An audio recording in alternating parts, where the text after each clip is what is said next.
If you believe a meal should be an event, you may have been a Victorian aristocrat in a former life. Love oysters? What about jellied desserts? Love a good curry? The eating habits of the upper crust of Victorian society was not as boring as you might think. Many of our modern ideas surrounding high-class Victorian mealtimes seem to involve a certain level of formality. You know the drill, especially if you've indulged in some period dramas courtesy of PBS or the BBC. Dressing up in restrictive clothing, doing one's hair and makeup, or having your mate do it for you, and dining on the most delicate and rarefied of food served on silver and fine china. But according to Food and Cooking in Victorian England, not all meals were ultra-formal, and breakfast was a simple affair pretty much wherever you were dining, although the rich person's definitions were probably markedly different from those of a common laborer. English society is a big hovel. It's a steaming mass of just Daily life in Victorian England says that if you happen to be at your country estate, breakfast was likely set out on a sideboard where it was available for hours, and was especially useful if you had a large household or were entertaining a bunch of your rich friends, who might amble their way downstairs and chow down in a leisurely fashion. Likewise, the food itself was a simple, though usually high-quality array of meats, cheeses, and carbs. Tea was, of course, a given, as was the leisurely pace. After all, it's not as if all of you were obliged to hurry into a factory or at one of those newly emerging desk jobs. I gotta get out of here. I think I'm gonna lose it. Uh-oh. Sounds like somebody's got a case of the Mondays. While taking some time for yourself on your expansive country estate, you would surely have been mindful of breakfast. What you ate, along with when you ate and with whom, could be a matter of distinction that could make or break a reputation.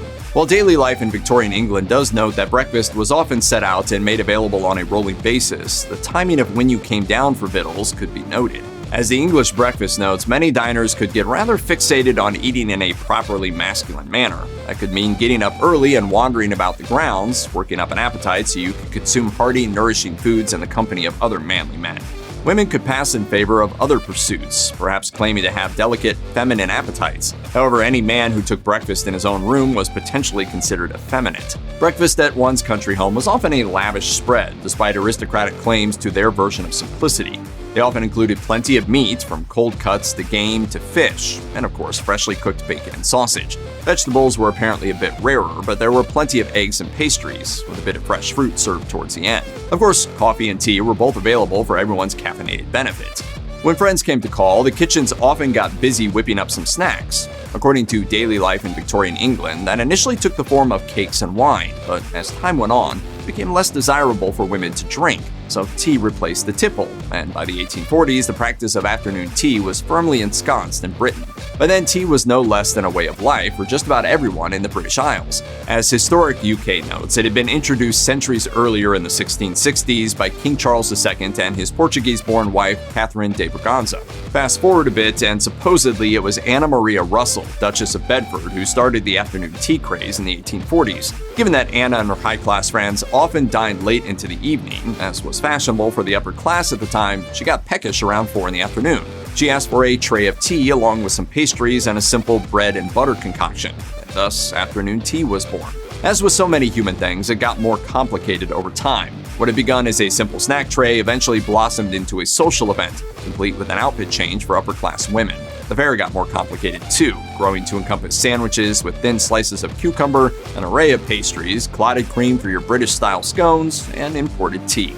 Now, how else could you show off your wealth if not by nibbling on dainty little cakes and having an opinion about when exactly you're supposed to add cream to your cup? That's a topic of debate that may have marked out class divides. As per the Boston Tea Party Shipson Museum and tea expert Bruce Richardson, the old tale is that aristocrats poured the milk in first to keep their fine china cups from cracking under the thermal shock of boiling hot tea. Only that's not exactly how tea is served up, and pouring the milk in first may make it harder to judge the strength of one's brew. Richardson maintains that formal occasions dictate pouring the milk in after the tea. Regardless of where you fall in the milk and tea debates, it's clear that the ritual of afternoon tea simply wasn't complete without some accessories. These included fancy porcelain tea sets and other things that were mostly intended to show off the fact that people could buy such extravagant items. According to the British Museum, this included an array of porcelain goods, silver tea trays, and even custom tea blends. The array of little sandwiches and cakes was also far more likely to be seen on a high-class table than in a more informal middle or lower-class setup. Lunch often had more structure than the comparatively freewheeling breakfast, but it wasn't subject to the plethora of rules that governed an aristocratic dinner either. It often consisted of relatively simple fare that was uncooked or only lightly cooked according to how to be a Victorian. This could include vegetables that were prepared in a fairly simple manner, such as asparagus or peas dressed up with a bit of butter. Meat could be served hot or cold, and might also be complemented by an array of pickled items, cheeses, and of course a dash of fortified wine like sherry or claret. Shooting parties, popular at country homes, would often mean the inclusion of game meats like pheasant or grouse as well. Though eating from a buffet-style setup, an aristocratic lunch could still include silver tableware and was set up by servants. As such, it could seem rarefied to modern spectators, but this really was a less formal affair than dinner. As How to Be a Victorian notes, an invite to lunch wasn't such a big deal, at least not compared to dinner, with its dress requirements, seating arrangements, and unspoken social rules. Thus, an ambitious or lucky person might find an opportunity to mix with the snobbish types at luncheon, where they were less likely to be shut out altogether. While there were surely plenty of informal dinners for Victorian aristocrats less inclined to impress their super-rich friends all the time, this era is notorious for its elaborate, elegant dinner parties. According to Fanny's Last Supper, the highly structured Victorian dinner party has its roots in a long history of such get-togethers, all apparently put on with the simultaneous purpose of making social connections and showing off to one another. But you weren't expected to eat everything on the menu at a fancy dinner, especially given that pigging out may have been frowned upon. As Daily Life in Victorian England notes, guests would have likely seen a pre-planned menu and were able to politely decline courses as they saw fit. One sample menu presented by household management celebrity Isabella Beeton called for 3 courses absolutely loaded with goodies, from filet of beef to macaroni and cheese to veal. There were, of course, boiled meats, including boiled ham and salmon, as well as boiled leg of lamb. Boiled meat's not your thing? Hey, at least there was a dedicated wine for each course, which may lessen the sting of missing out on properly roasted meat. Today, oysters might be something of a divisive dish. Some people love the briny, mineral-rich taste of these bivalves, raving about how it's a delectable taste of the sea. Then again, there are plenty of other folks who say that oysters both look and taste like something an allergy sufferer has left behind in a handkerchief. Are we going to study Spanish or keep getting involved in each other's personal lives?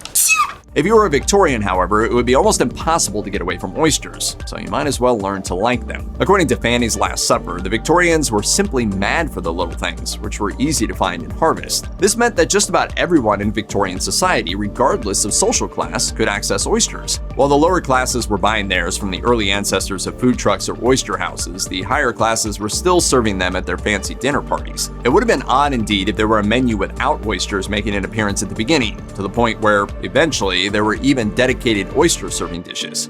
At the nicest class of Victorian-era dinner parties, hosts would show off an array of oftentimes elaborate jellies. According to Fanny's Last Supper, these would often have been made with boiled calves' feet before the debut of powdered gelatin in the food world. These desserts could get pretty elaborate, with a plethora of ingredients that could include creams, fruits, and more. If you had an especially creative cook on staff, perhaps one of those fancy French chefs if you were bringing in obscene amounts of cash, then the jellies could become miniature artworks. Some especially intricate ones involved complex molds and multiple layers that had to be carefully assembled in the kitchen. Today, Victorian jelly molds are themselves both collector's items and works of art that speak to the intricacy of these desserts. Casual foodies today might happily nosh on curry, thinking they're consuming an authentic Indian meal straight from the subcontinent. However, the truth is that, while the flavors and ingredients certainly have a foot in the diverse foodways of India, the meal's origins are settled pretty firmly in a Victorian kitchen. The popularity of curry in Britain has much to do with the ultimate aristocrat, Queen Victoria. According to English Heritage, Indian-inspired meals were already gaining interest in Britain due in part to the British Empire's centuries-long hold on India. What is ours is yours. Quite literally. The Queen gave the trend a serious boost in the 1880s when her attachment to servant Abdul Karim and other Indian staff led to Indian food requests sent down to the royal kitchens. English curries weren't quite like the authentic meals. In fact, with seriously diluted spice mixes, they were but an echo of the spicy, vibrant meals of India. All the spices, cumin, coriander, garam masala. For many years, curry was mostly served at aristocratic tables, thanks to both the example of the Queen and the exclusivity of the ingredients. It was only after World War II that curry began to be served to people of all classes. For those of us with modern refrigeration, the availability of frozen treats like ice cream and sorbet is all but a given. But even aristocrats during the Victorian period would have had far less access to ices, the category of sweets that included ice cream, though with some rather surprising flavors. Certainly that was the case in the earlier decades of Queen Victoria's reign, when reliable refrigeration technology wasn't everywhere. Admittedly, ices did become more democratic as the Victorian era moved forward and refrigeration technology was made more accessible. Yet aristocrats would have had an easier time getting ices onto the dinner table, as English Heritage notes that country estates had dedicated ice houses to store the necessary ingredients, not to mention dedicated kitchens to make the dish. Some of the flavors would have seemed sweetly familiar to modern foodies, while others, like cucumber ice cream, are quite a bit more of the time. Ultimately, celebrity chef and writer Agnes Marshall opened up the world of fancy frozen desserts to the middle classes with cookbooks and her National Training School of Cookery. Marshall's recipes, which included both cucumber and duck-flavored ice creams, bridged the narrowing gap between classes, at least in terms of food. Dinner parties that required a team laboring away in an unseen kitchen for the benefit of the aristocrats in the dining room began to share far more with the table captained by an adventurous middle-class housewife and her cook.